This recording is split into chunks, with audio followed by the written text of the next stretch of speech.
Hello viewers, আশা করি সবাই ভালো আছেন।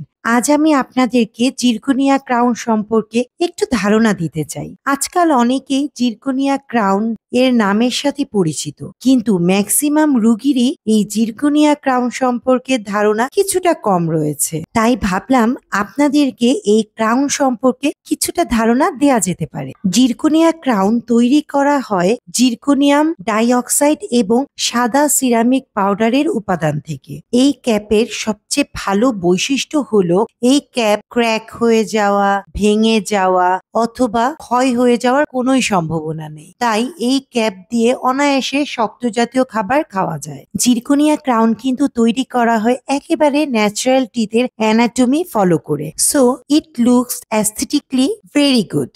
আরেকটি কথা না বললেই নয়, এই ক্রাউনটি সম্পূর্ণ মেটাল ফ্রি থাকার কারণে যদি কোনো কারণে এমআরআই করার প্রয়োজন হয় এতে কোনো প্রকার অসুবিধা নেই। অনেকের মনে প্রশ্ন থাকে যে এই ক্যাপ দিয়ে কতদিন আমরা খাওয়া দাওয়া করতে পারবো। যদি প্রপার ওরাল কেয়ার এবং রেগুলার ডেন্টাল চেক আপ করান তাহলে এই ক্যাপ দিয়ে মিনিমাম 15 থেকে 20 বছর পার করে দিতে পারবেন। আজ এ পর্যন্তই। সবার সুস্থতা কামনা করে আল্লাহ হাফেজ।